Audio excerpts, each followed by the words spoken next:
Deadwax.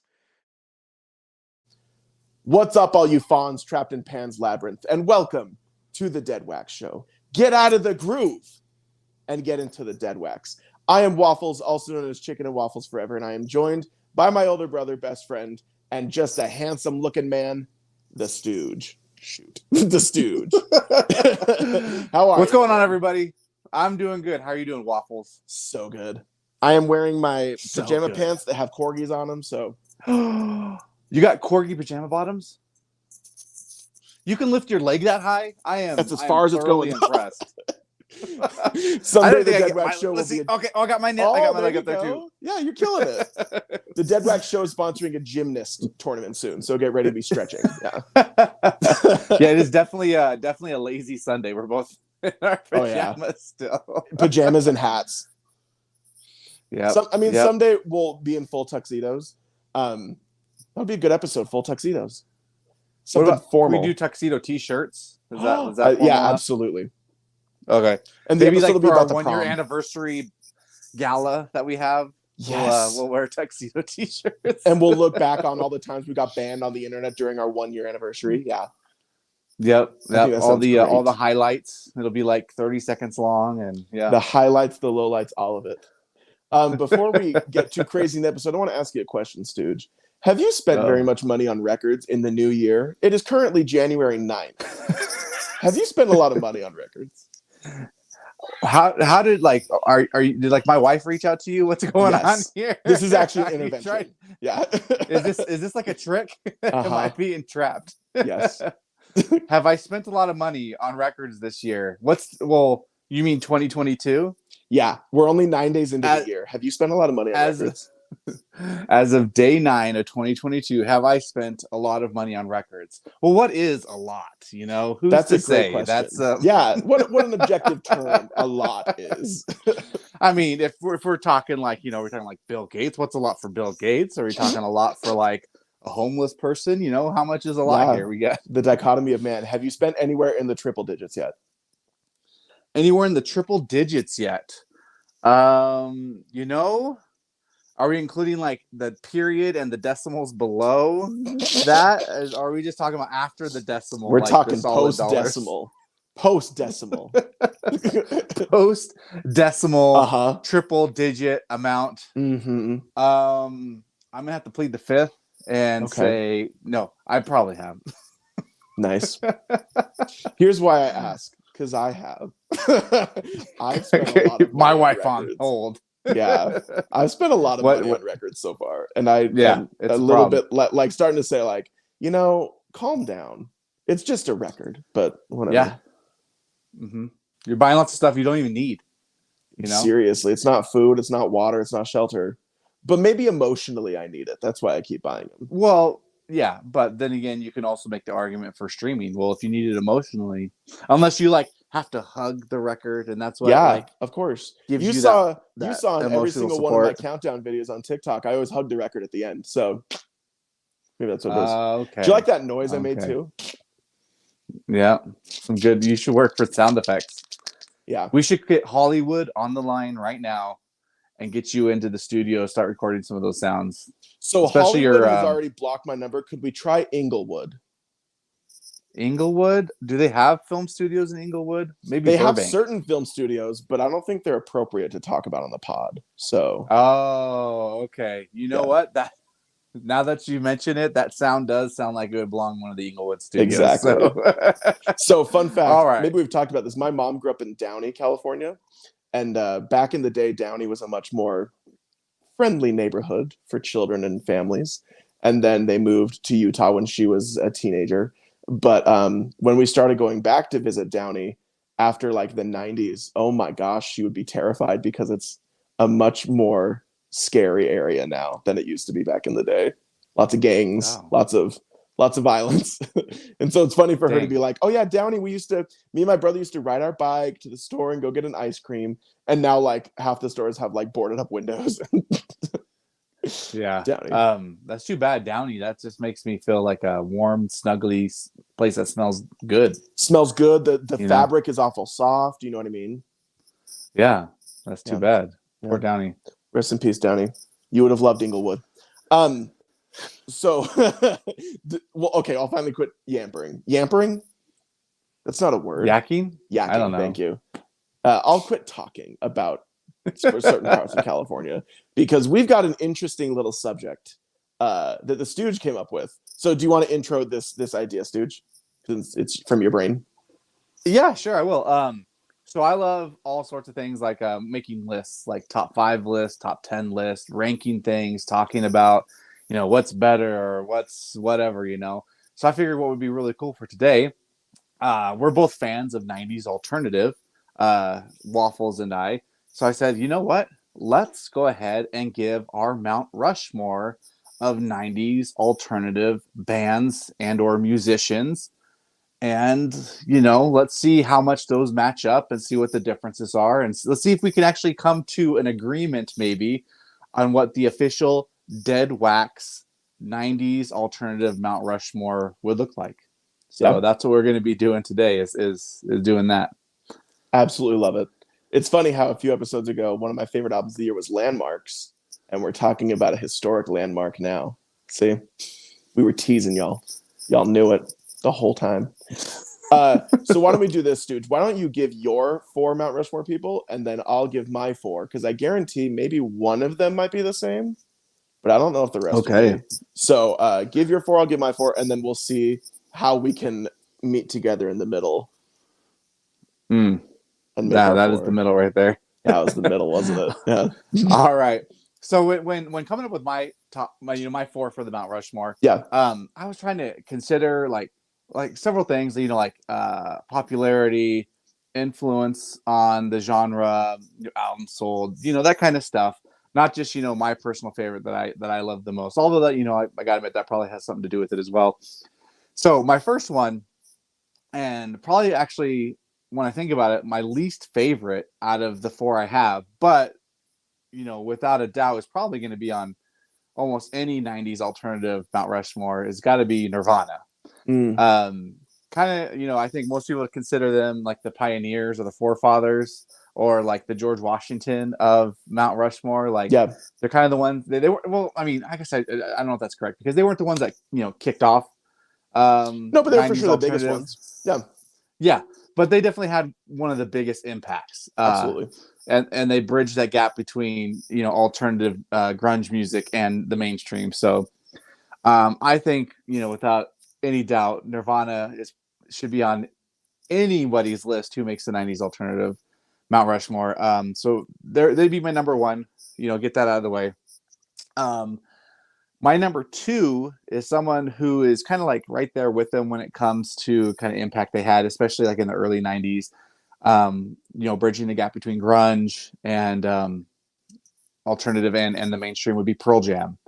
So I would argue that Pearl Jam, although they didn't have as far-reaching impact like Nirvana did in just breaking the barriers, I think especially in the realm of alternative, 90s alternative grunge rock or whatever you want to call it, they had a huge impact. They've had a lot of longevity. Now, I'm on the portion of people who think that as they've gone on, their music, the quality or at least the impact has kind of waned as well. I agree. Like I don't know if I can listen to like any Pearl Jam album after I don't know like Yield maybe, but for real or Riot Act. I can't remember. Did Riot Act come after Yield? It's one of those two. I'm really bad at the order. If it's past like the first like 2 or 3, the order of Pearl Jam albums is all in my head. So yeah. So like anything after like we'll say 2004, 2003, it's just like anyway, it's all kind of the same. So I'm not gonna say it's bad. It just doesn't do it for me. But anyways, there's no arguing. Like 10 was a huge album, and all a lot of other albums were big as well. So I think the impact they had, they've got to definitely be on there.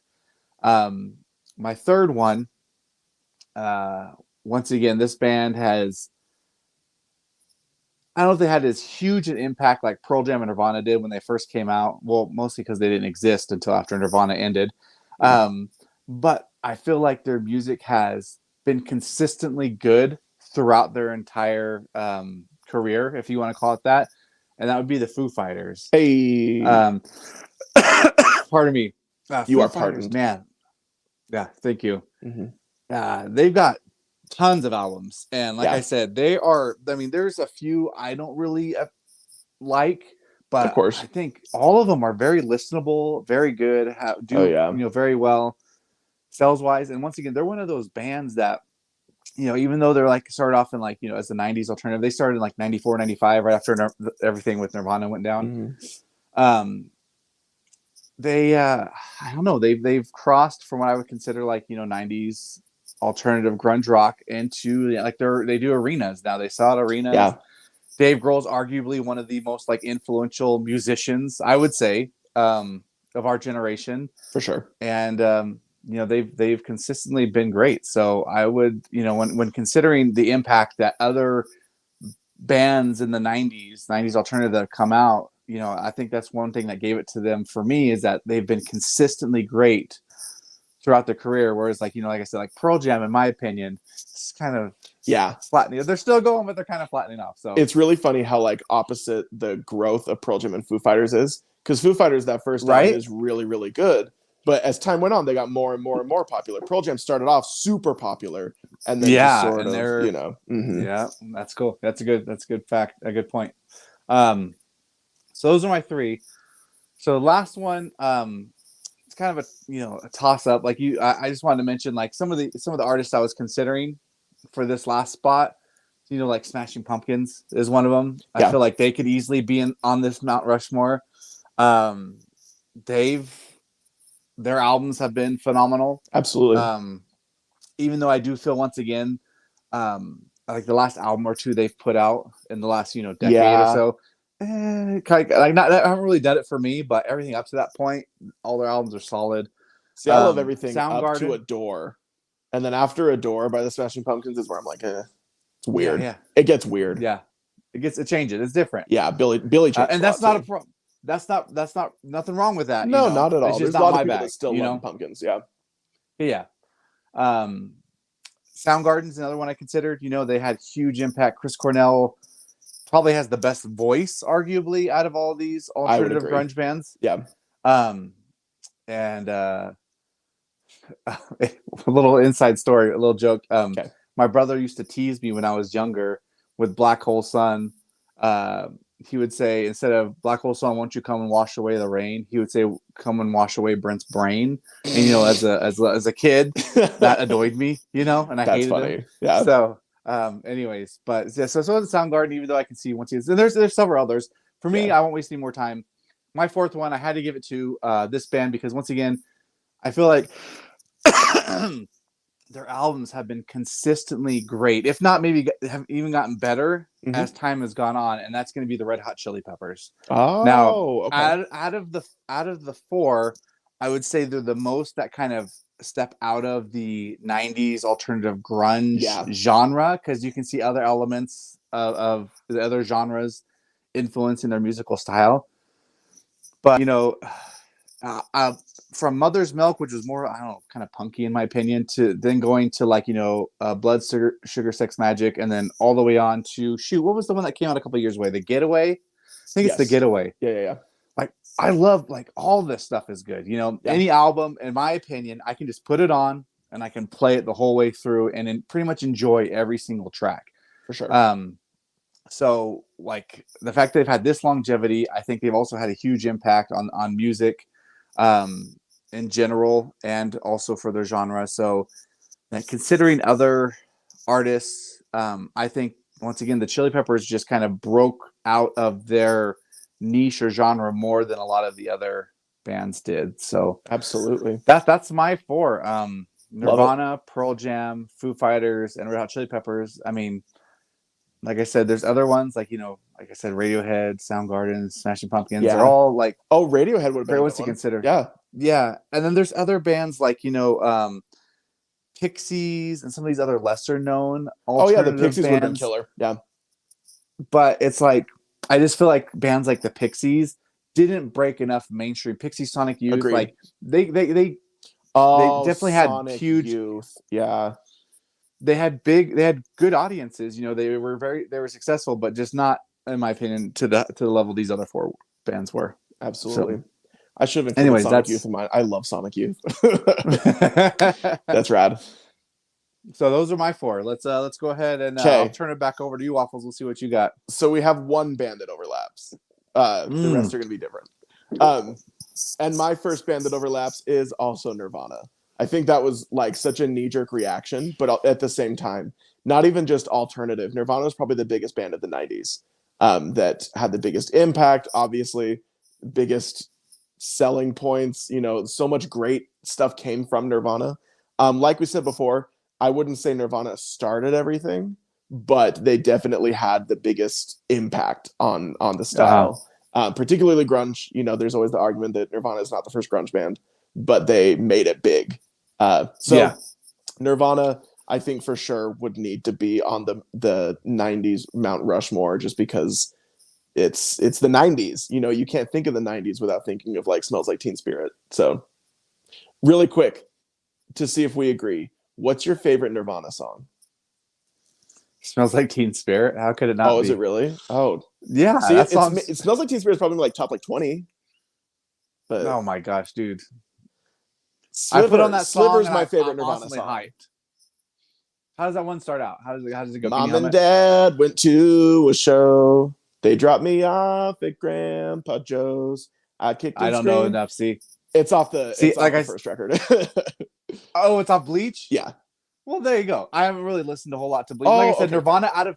Nirvana out of the four, like I said, is my least favorite of them. So I'm Oh, the that's one I'm true. least You did familiar say with. that. My bad. Yeah. So yeah, sorry. That's You all you me. don't have a single thing to be sorry about. Apologies are for the weak, Stooge. So you're good.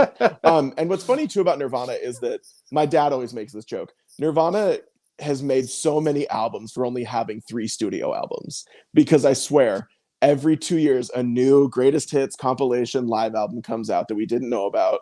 So, Nirvana's Well, Nirvana's longevity continues on into I just 2022.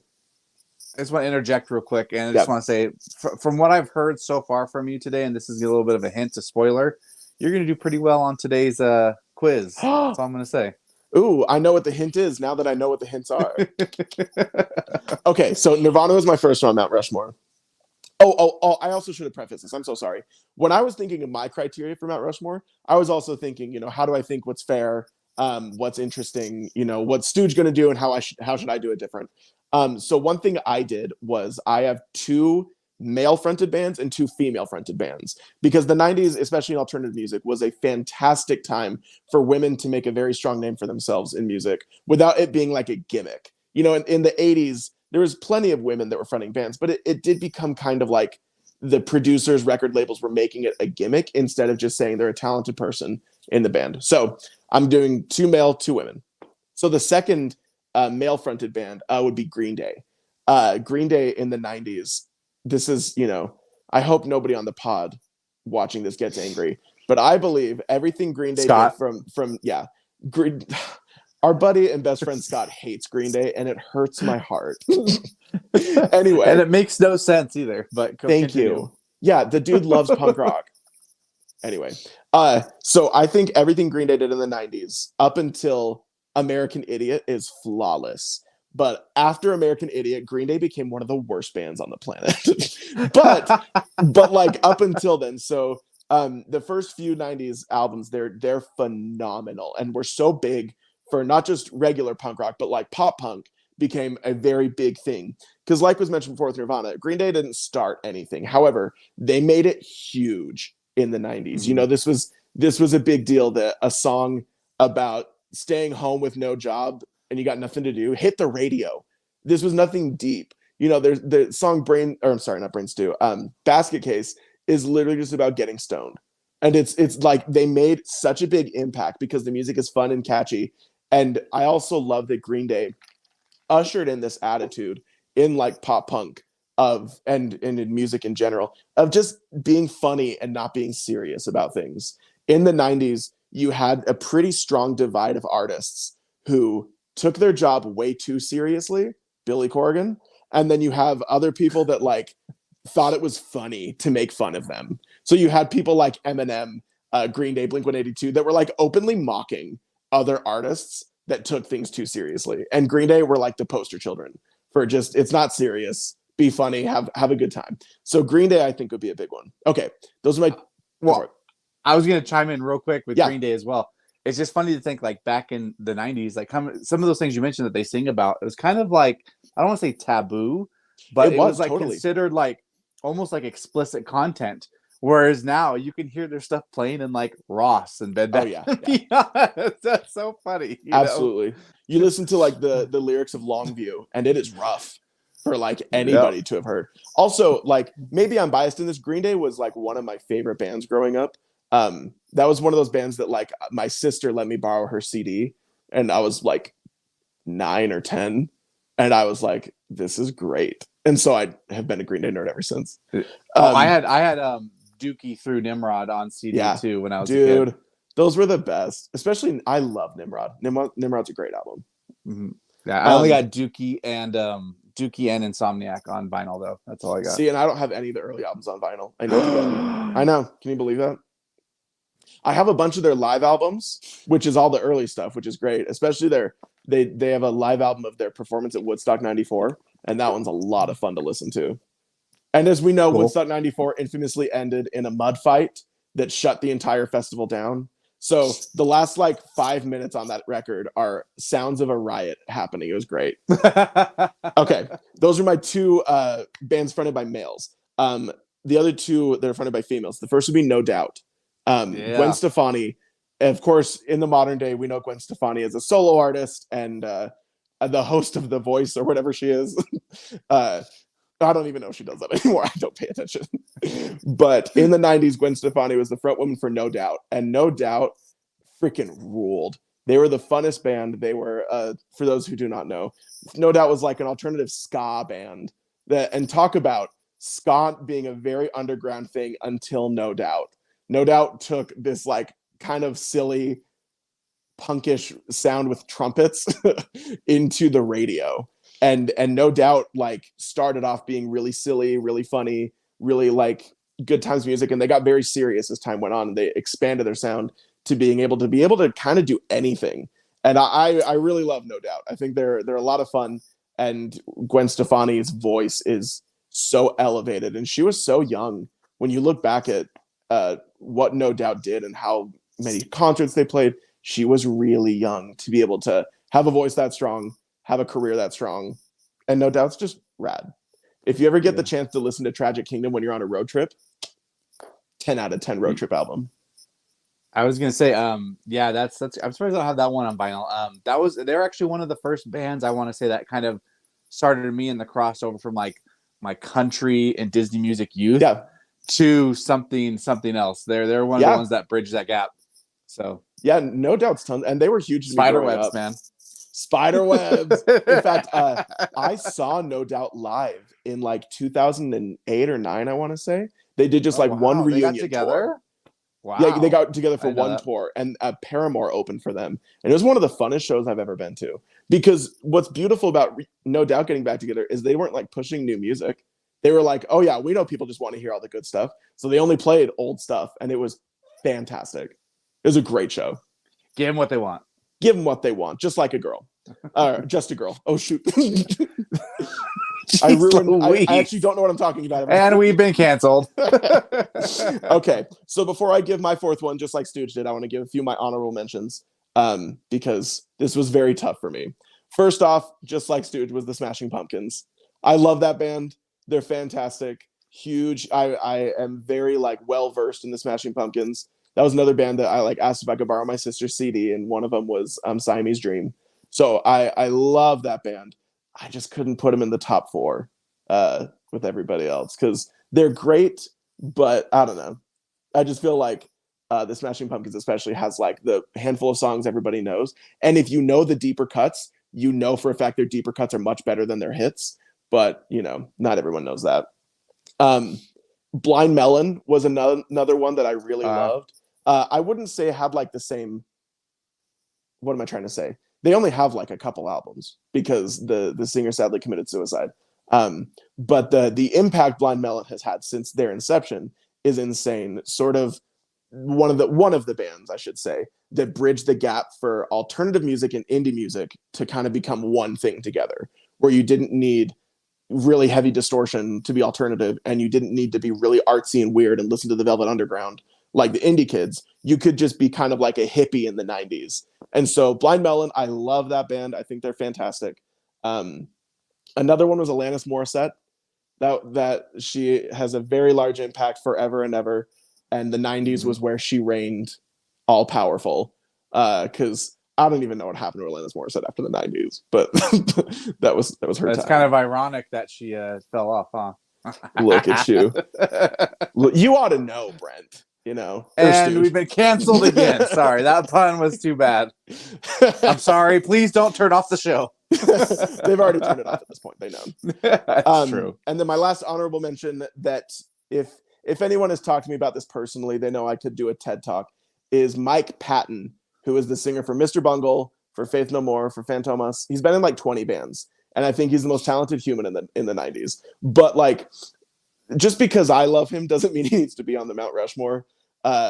Stooge already mentioned Red Hot Chili Peppers, and there's a very infamous feud between Mr. Bungle and Red Hot Chili Peppers that still goes on to this day. Nice. So anyway, those are my honorable mentions. But my number 4, this one I think is a little bit out of left field, but I do think it's important to cover. And that is the band Bikini Kill, fronted by Kathleen Hanna. Bikini Kill was the band that started the Riot Grrrl movement in the 90s. That was huge for punk music and for feminist music, because it was all of these girls that were sick of like guys dominating the punk scene. And so they said, we're done with it being a joke that there's girls in punk, and we're done with girls in punk singing about like being cute and doing what they want. So we're going to sing about what we want. And it started this entire movement that still to this day has such a powerful impact, where their live shows, they would encourage all women to go to the front and guys can go to the back, because in punk at the time there was a pretty sexist attitude toward things. But Bikini Kill really became that band that changed things very heavily and was like, we're not gonna let this happen anymore. And Bikini Kill, since they were the first Riot Grrrl band, they inspired other bands that became much bigger. Excuse 17, Heavens to Betsy, Bratmobile, Veruca Salt, all those great bands that really, really made a statement for themselves politically, is a big thing to mention too. So those are my top 4. Yeah, you'd think out of all the genres, punk would be the most accommodating towards women, probably because of how like anti-establishment they're supposed to be, the genre.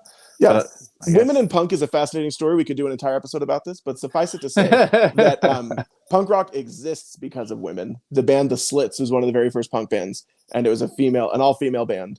And we have bands like The Runaways that seriously are the reason the genre continued to exist. But in the 70s and 80s, there was this horrible attitude, still toward women, that, you know, you're just a girl, or, you know, watch out for the guys. Because in punk music in the early days, you know, guys were tough. They had the big crazy mohawks. They were wearing spike jackets. They were putting safety pins through their noses. And girls were just seen as like an object that you're here because it's popular. So women in punk rock as the actual like creators of the music were not taken very seriously until Bikini Kill. And then people at the shows would be like, they're nuts. Like, they go freaking crazy. And they encourage the other women at the show to go crazy. So it was a cool thing. Anyways, that's a discussion for another episode. Because TED Talks could be done. We need to combine our answers for one Mount Rushmore. Yeah, I was gonna say. So you had, once again, just to review, you had Nirvana, Kill, Green Day, Bikini Kill, and No Doubt. And No Doubt. Okay, I think we can agree that Nirvana is going to take one of the heads. Nirvana is definitely on there. Yeah, and get then, it, one of the heads. Okay. So I think we can each pick one more from our list that we want to officially put on there, and then the last spot I think will be up for debate, and we can pick. Okay, love it. So for my second one, I think I am going to go with Pearl Jam. Still, okay. Because once again, if we're talking 90s alternative Mount Rushmore, like once again, we mentioned how Pearl Jam's kind of fallen off, but once again, that's been in the aught years and going forward. So I think I will hold on to Pearl Jam on the Mount Rushmore. How about you? I will allow that answer. I think it's fair. I will allow it here on this But day. you have no say.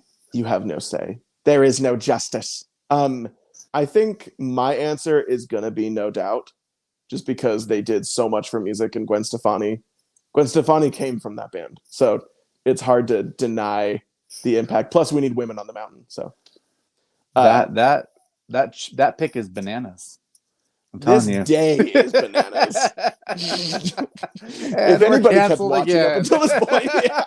If anybody hasn't shut this off, you deserve some money. Good job. Okay, so we have Nirvana, Pearl Jam, and No Doubt.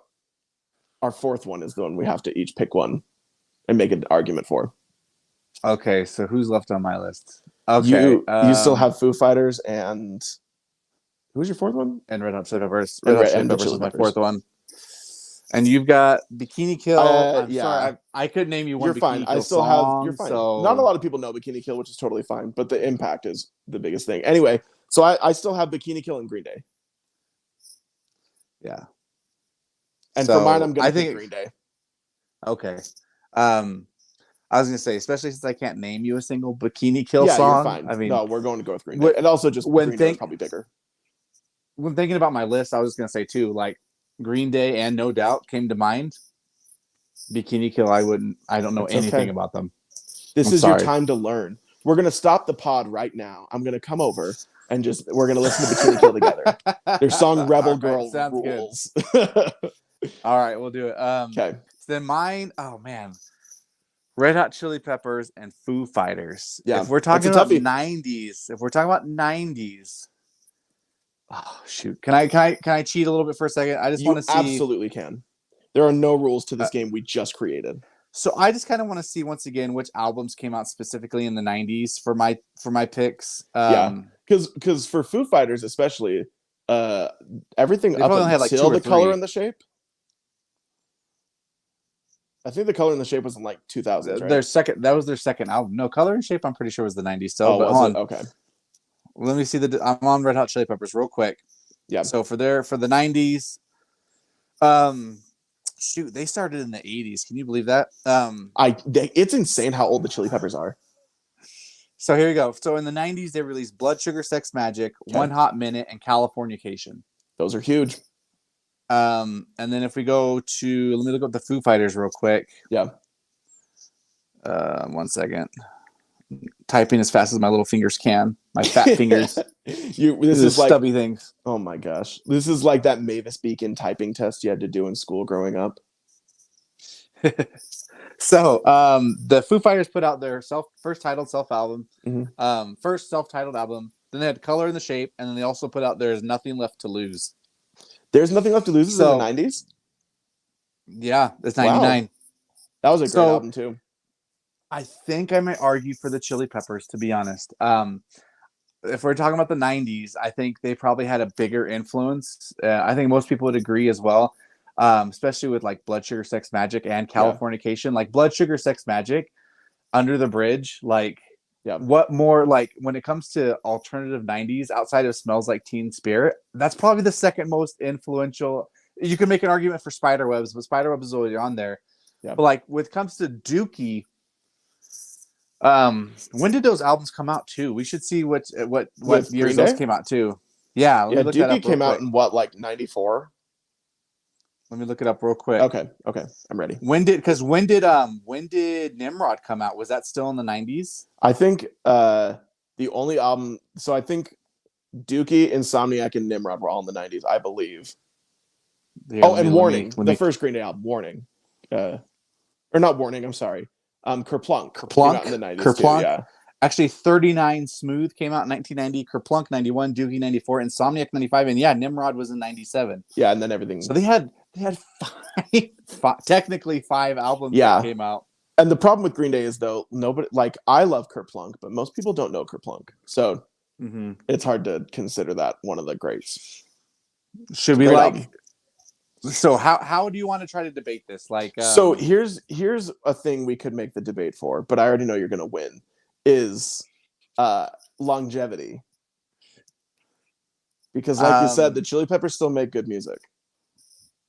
They some people might disagree with that statement, but I full-heartedly agree. Yeah, But like, I kind of feel like Green Day's gone the way of Pearl Jam in a sense. Like you said, yeah, since they started off so Nimrod, popular. yeah, after Nimrod, it's kind of, But then, and some people. yeah, Go I was ahead. just gonna say, like, you have to. There's art. This could go on for a while, dude. There's lots of arguments you can make too. In Green Day's case, Green Day has a Broadway musical. Like, Let's do this then. I'll Oh man, I wish I would have had more information, but I didn't know how it's going to pan out. I know. I wish I Yeah, could look up same. how many. Let me Google it real quick. You Google Okay. how many. Oh, you don't have a phone probably with I you don't right have a now, phone, like I do. extra phone. Yeah, sorry. Okay. Let me look it up. Let me look up Green Day total. I feel like this is album. gonna come down to us flipping a coin or something. No, let's actually leave it as a vote in the Oh, that's a on great Instagram. idea. That's a fantastic idea, dude. Okay, So I just want to I'm get fine with that. So I'm totally fine with that too. So let me just, Yeah. for information for people listening, when you're making your vote, Yeah. the band. So Green Day has sold over 85 million records worldwide, including more than 24 million in the United States. So let's look up. Mine's the Red Hot Chili Peppers. So what was that one again? What did I say? 75. 85 was 85. Very good. Sorry, I didn't mean to cheat you. You're fine. You're fine. All right, let me You're look like, up Red what Hot was Chili it? Peppers. 10? Yeah.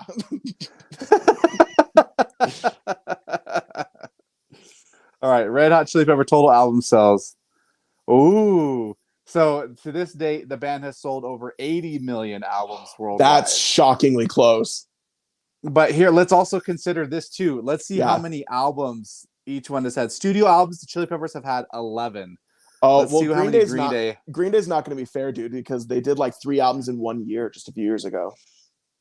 Hey, whose fault is that? Trey Cool's. Yeah. It's Trey Cool and Mike Dirnt's fault. Okay. They're the other dudes in Green Day. They're the other guys. Oh, okay. Besides Billy Joe Armstrong. Yeah. So they got 1, 2, 3, 4, 5, 6, 7, 8, 9, 10, 11, 12, 13. And you're right. Uno, dos, tres. Exactly. Uno, dos, tres. In 2012. Yeah. Wow, which I never heard of. That's why it's a little bit not fair, because Green Day like just 1 year put out 3 records. So okay, so we'll count those as one. So it's basically tied. We'll say it's 11 to 12. Yeah, 11. There you go. Yeah. Man, I didn't think it would be this neck and neck with stuff.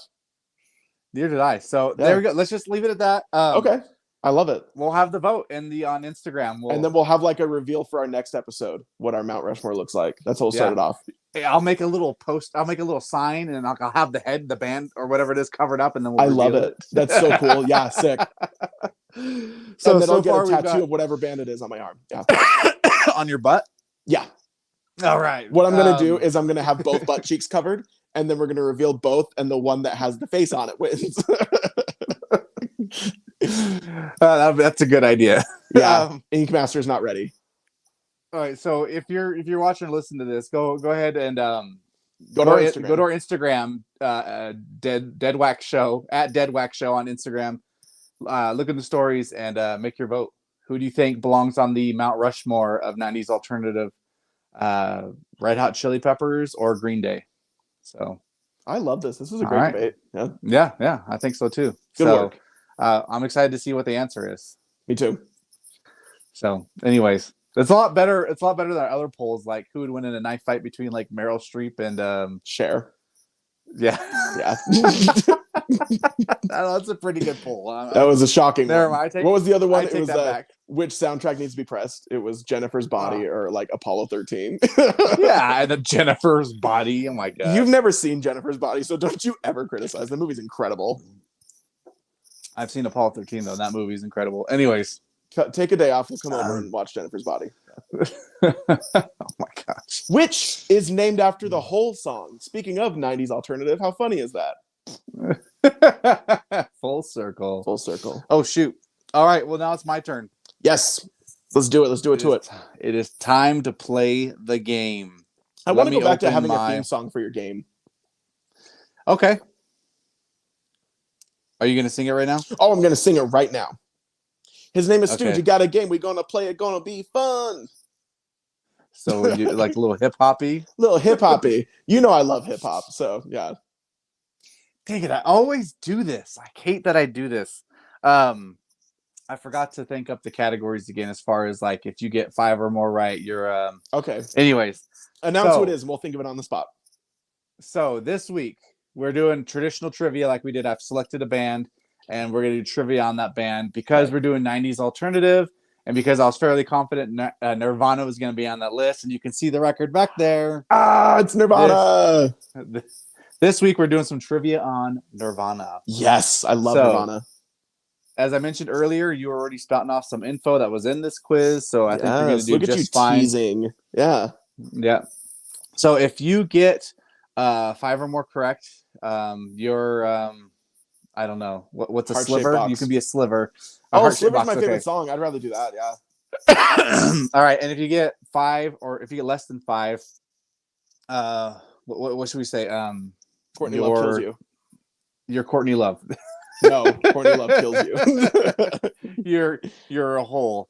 Yikes!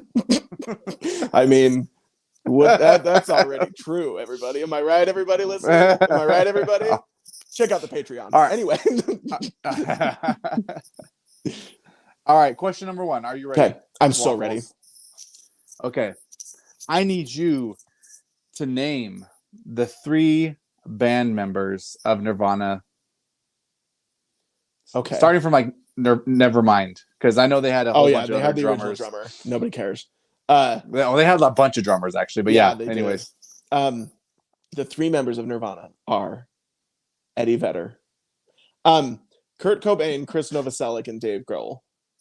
Very good. Very good. Chris is the one I wouldn't have been able to guess. The bass Chris player. Novoselic, he's actually like a senator or something now. He's got like a he's an activist and stuff. Yeah, he's a cool dude. Yep. I'm keeping points, by the way. There you go. You got one. Very good. Got the one. All right, and you know the answer to this one already. How many studio albums did they put out? 3. Very good. Do you like how I did that? Everybody, look at this real quick. Magic. 1, 2, 3. All right. Question number 3. Acknowledge my magic, Stooge. Oh my gosh. What? There you go. Is that good? That was great. You're the best big brother someone could ask for. Yeah. Anyways, I need you to name those 3 studio albums, please. Bleach, Nevermind, and In Utero. There you go. 3 for 3. Waffles is killing 3 for 3, killing the game. Doing my homework. What year did Bleach come out? Oh shoot. I believe Bleach was 89. Yeah, there you go. No problem. Hey. You got it. Hey, do you know the label? This is an extra bonus question. What label? Oh shoot. I'm so bad at labels, you know this. I'm just gonna guess. I'm probably way off. It's not like Geffen, is it? No, it's not Geffen. It's Sub Pop, bro. Sub Pop. Oh, it is Sub Pop. I can see the freaking logo in my head now. Gosh, dang it. Is that you stabbing your brain? Yeah, stabbing my brain. Oh shoot. All right. What year did Dave Grohl join Nirvana as their full-time drummer? Okay. I'm just gonna guess 1990. You got it again. Hey. Look at you. You're a historian. I'm a librarian. I do all the Aryans. That sounded horrible. Oh my gosh, I did not mean to say that. Oh my gosh. I did not mean to say that. Please don't include that so we don't get destroyed. Oh my gosh. I did not mean to. That's staying in for sure. Oh my gosh, dude. Oh, everybody, let me just officially denounce anything related to Aryan Brotherhood. Oh my lord. Y'all, I got so hot all of a sudden thinking that I just did something horrible. Oh my gosh. Oh man. Oh my gosh. I was just trying to be funny. When you said apologizing is for the weak, I kind of had a feeling. That's when I first started to get the inclination of those. Oh my god. So this was our last episode, everyone. We'll never find out who was on the 4th head. Keep going, sorry. All right, here we go. Yeah. Where am I? Okay, here we go. We What just did. band? Yeah, I know where I found my spot. You got this. What band was Dave Grohl a member of right before joining Nirvana? Oh man, I do not know this one for sure. I You know. don't know? I'm not You're a a punk historian, fan, aren't you? and I'm not a librarian. You said I'm a punk fan? Was he in a punk band? Yeah, yeah. Punk was what he. That's what got him into music. Was punk. Okay. He like heard punk and it changed his life. As it does with most of us, my friend. Um, What do most punk singers do when they're up on stage? OD. No. When they're up on stage, they sing. So Yeah, the name but of the like band is Sing. no. What kind of singing though? Is it like a Screaming? Yeah, there you go. It's Scream is the name of the band. Oh, I'm pretty... not giving myself a point for that. You pretty much held my hand to the entire way. But yeah, that is so interesting. I did not know that he was in a band called Scream. Yep, he was in a punk band called Scream. They never made it huge, but they did do international tours. And that's like when I say international, they like rented a van Canada. and slept in the van. Yeah, no, they went to Europe. Mm. And they toured the U.S. Like it's one of those things where like it's gig to gig. Like if we don't make enough money, yeah, we might not get to the next gig. You know, that is so crazy. Anyways, I did not know that. Cool. So yeah, how old was Dave when he joined Nirvana? Do you know? When he joined Nirvana? Yeah, he couldn't have been very old. Know, but I do know that he was only 17 when he joined Scream. Oh, like, he was underage. Yeah, and he couldn't like they had to like he couldn't come into the clubs until it was time to perform at the very beginning. I love stories like that. That's so funny. Anyways, so here we go. Next question. Okay. How many albums has Nirvana sold worldwide? Yo, that's a bomb question. I think just the studio albums? Not the studio. I think we're just including the other albums. Everything. Yeah. Okay. I'm probably way overestimating this. I'm just gonna say 120 million. You overestimated a little bit, yeah. It's actually 75 million. But no way, it's only 75. But Green Day and Red Hot Chili Peppers have sold more records than Nirvana has. That's because they've been around forever. That's true. Nirvana and they kept was around for like 5 years. Yeah, they kept making music. yeah. So, okay, that makes sense now. Yeah. So there you go. Well, there you go. What was Nirvana's first single called? Nirvana's first single. I'll give you a hint. It's off Bleach. So if you know the album pretty well. I would never get this one right. Yeah, this one's tough because I don't actually know what the single. What is it? I couldn't tell you. Love Buzz. It's actually a cover. I would never have guessed it was Love Buzz. Never, ever, their first single. I would have guessed it was like About a Girl. You know what I mean? Like About a Girl was huge. So interesting. It's Love Buzz. You know, when Kurt was practicing that song or playing that song, I can't remember which band member asked him, "Hey, what's that song about?" He said, "It's about a girl." And they're like, "Oh, you should call it that then." That's how. Is that seriously the story? That's what the internet's told me. And as we know, the internet never lies. Lie. Yep, never lies. You see it on the internet, it's you can take it to the bank. Yep. Because I could see you every night for free. Yeah, keep going.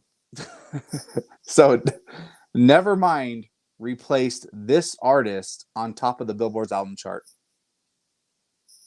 So like when it came out, it took this person's place. When they hit the number one, who did they replace? This is a dumb answer, and I don't think it's going to be right. So get ready to tell me I'm wrong. But I'm going to guess it was Guns N' Roses because infamously, Nirvana killed hair metal. I did read that they killed hair metal, but no, hair metal did not. You got to think pop music, dude. Pop music is pop for a reason. It's popular. Think of one of the most famous pop artists of all time. Thank you for explaining to me what pop music is. One of the most famous, Whitney Houston. I'll accept Whitney Houston as knows Michael Jackson. Oh, they replaced Dangerous. Oh, see, do we need to have that Mount Rushmore? Is Michael Jackson about arguably 90s Michael Jackson? Like, ain't that good. Well, anyway, it's good enough to be number one. So, whoa, was that one of those moments where you're like, "Well, Chris, you don't have any number one singles, but Michael Jackson did." Yeah, you're the stupid head. Exactly. You said something dirty about Aryan Brotherhood. Yeah, that's Anyways, Yeah, we'll stop. We'll stop there. give me the. I need the location. We're talking location. Here we go. Location of their last live performance. Like what city? Oh, yikes! I have no idea. I'll give you a hint. They're doing a European tour. I'll give you a hint. They were doing a European tour. London. That's wrong. It was actually Munich, Germany. Oh, well there you go. That was their last show. Yeah. It was Munich.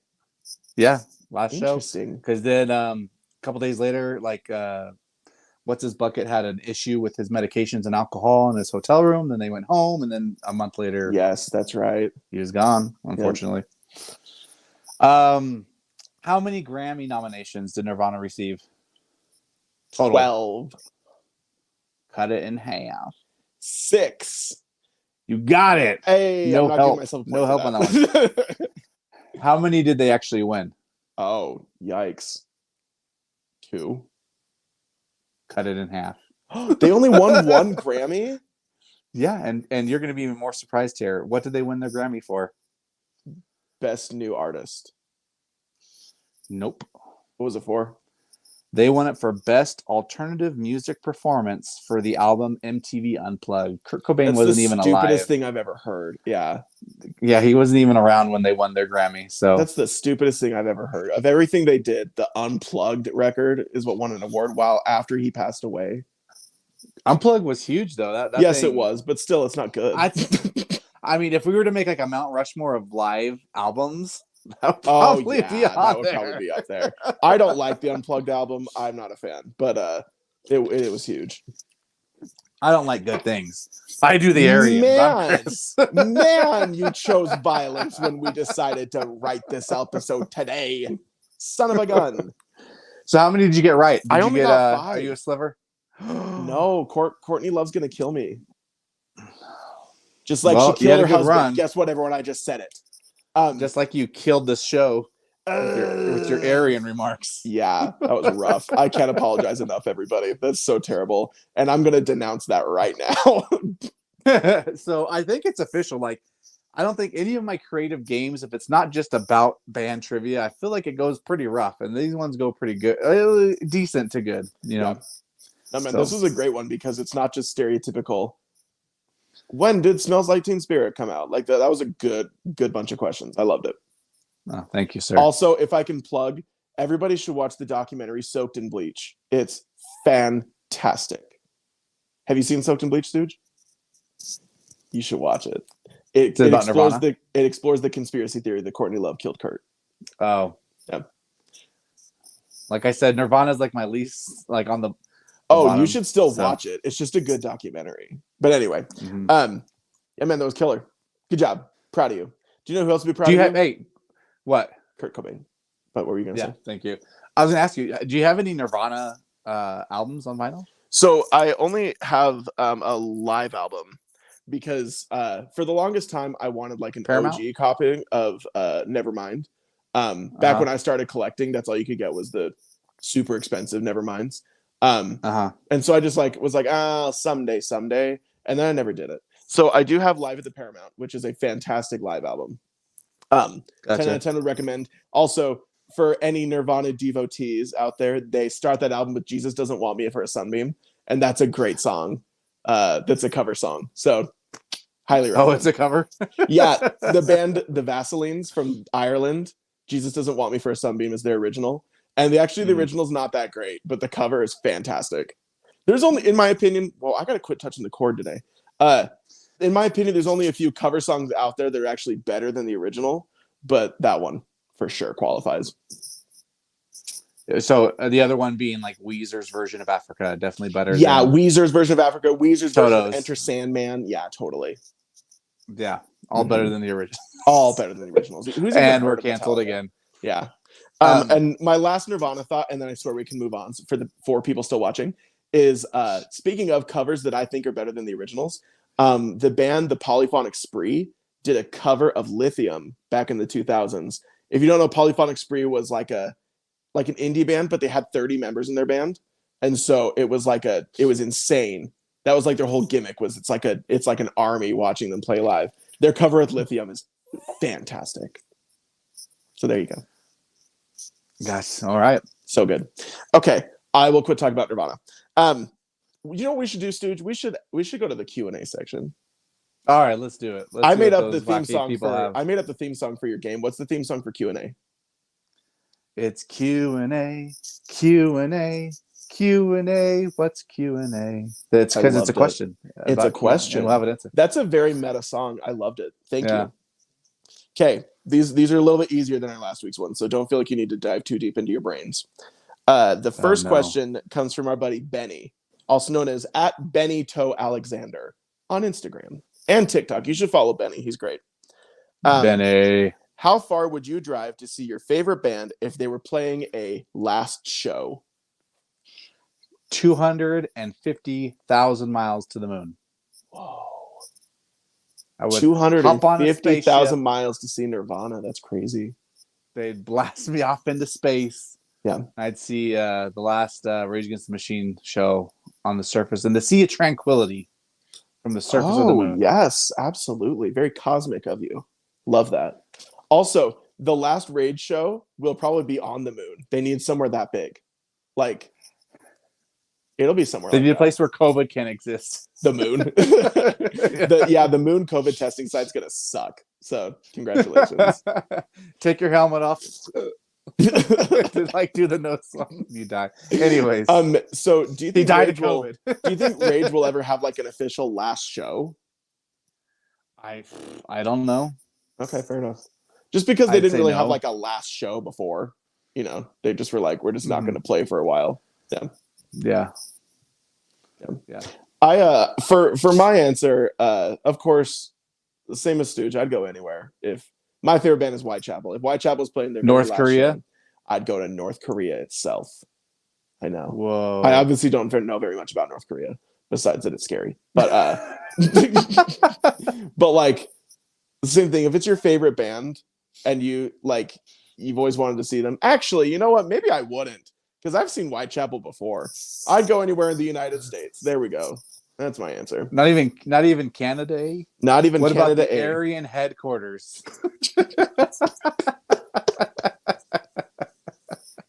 You know, who would have thought that one slip up from me trying to be clever and funny would have just thrown us into the worst of humanity?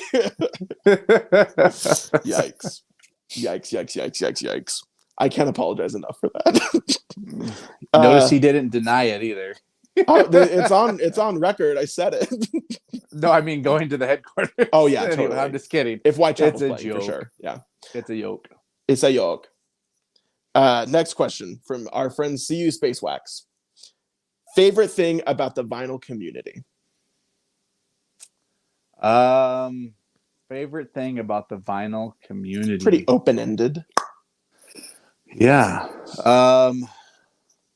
I can answer if you want to think. Yeah, you go ahead. Yeah, I got you. Still thinking. So I would say my favorite thing about the vinyl community is, for some odd reason, we tend to attract those who are more on the misfits of life side of things. Whether it's because it's about music, or whether it's because we've literally adopted a dead medium for our hobby. But almost everybody I meet in the vinyl community is really easy to talk to, can be very fun to hang out with, because we're not like all the popular kids. I don't know very many jocks in the vinyl community. I don't know very many super preppy people, because besides Stooge, of course, because everyone tends to be, how do you, if we can get a shirt of you doing that, yeah, that's going to be the seller. But anyway, just the people of the vinyl community tend to be really, really nice and accepting. Of course, you can't overgeneralize everybody. There are going to be jerks, regardless of what community you're in.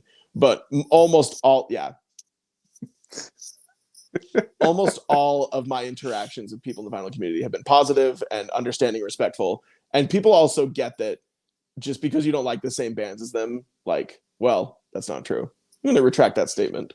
But just, people tend to be really accepting and kind. And that's the best part, is that I've heard horror stories of other hobbies, communities that are based on, and I'm always glad that the vinyl community is much more kind and accepting and loving than those ones. So there you go. All right, good job. Next question. You have to answer it. Oh, sorry. You son of a gun. My favorite thing about the vinyl community, I don't know, just I really don't know what to say outside of like I just some of the people I've gotten to know, that's been my favorite part. Because I can enjoy music all by myself. That's fine, and that's honestly, I don't think any of us would be in this community if we didn't love music. So if we're being technical, that would be the favorite part. But honestly, like, the next best part would be just some of the people I've gotten to meet. I can't say everybody, but for the most part, yeah, I've gotten to know some really cool people, and I shouldn't say cool, some really nice people.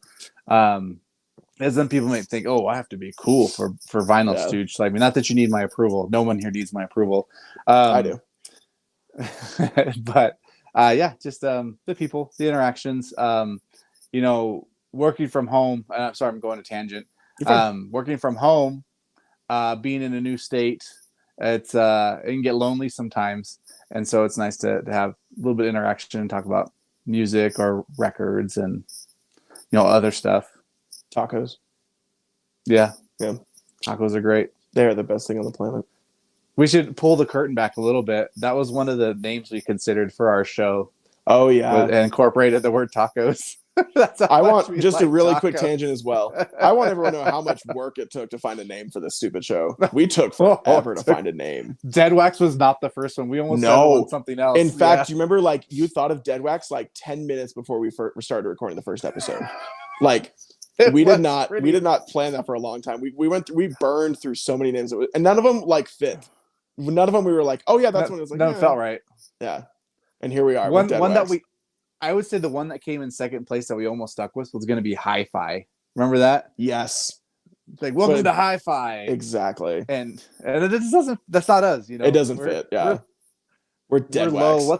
What's the opposite of fidelity? Like.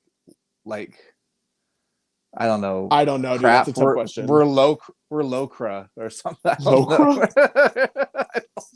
We're Locra. Sponsor us, Okra. We're Locra. Yeah.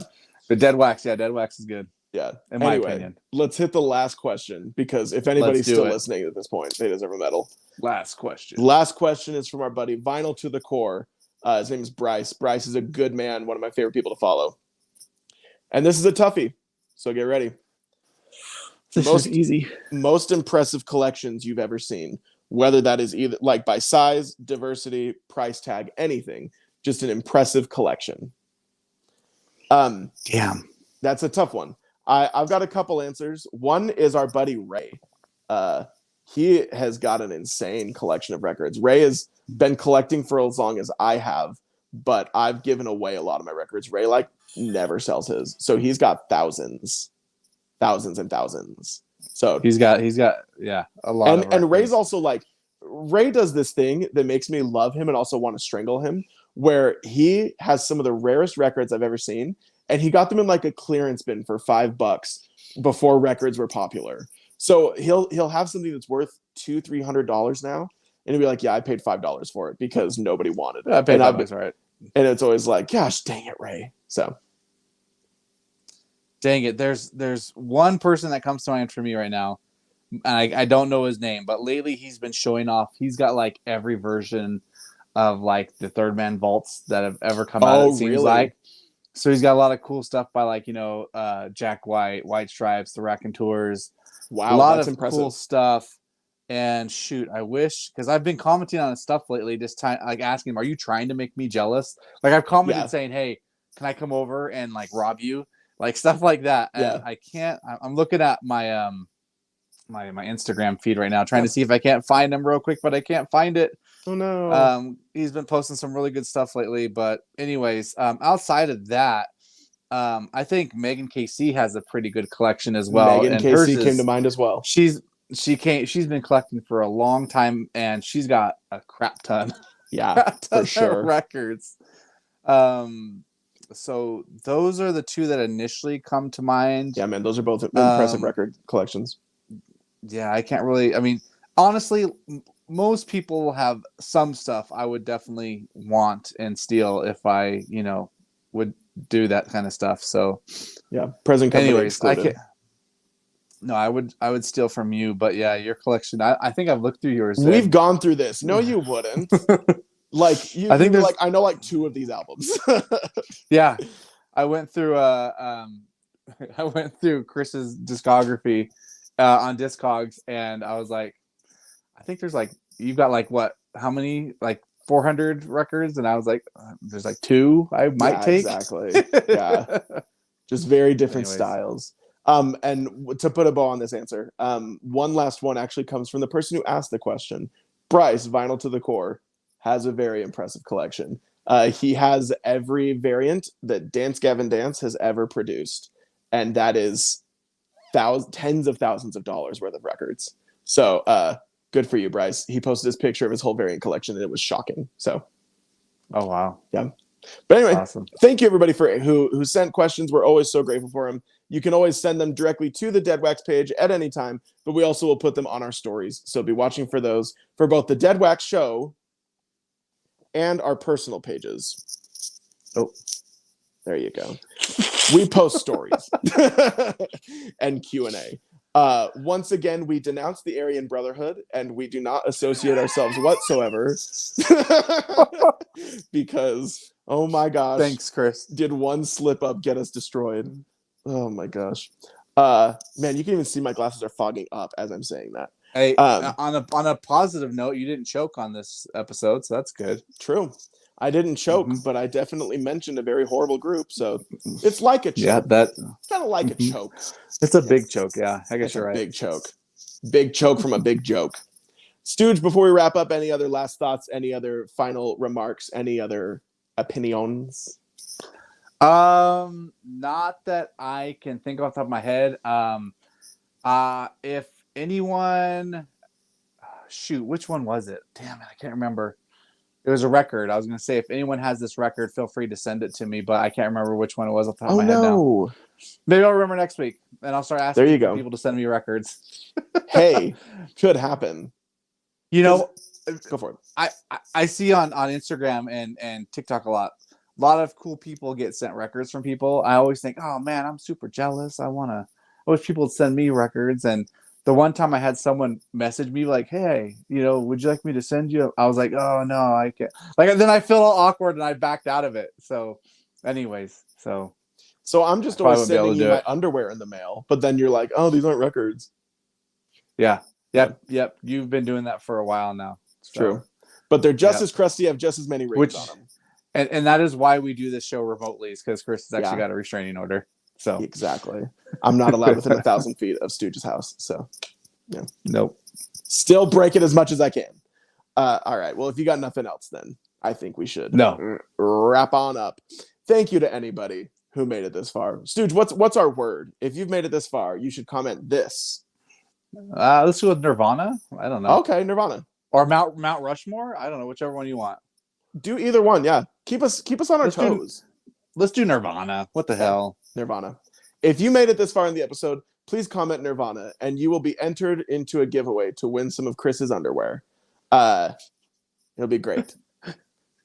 But just just some of it, not all of it. You crazy bunch of rascals. Just some of it. What are you gonna say? All right. Nothing. Okay, great. As always, you can find us on social media. We are the Deadwax Show on Instagram and TikTok. Please follow us there. We post about when new episodes come out. We post dumb little videos to promote our show, and it's always good for a laugh.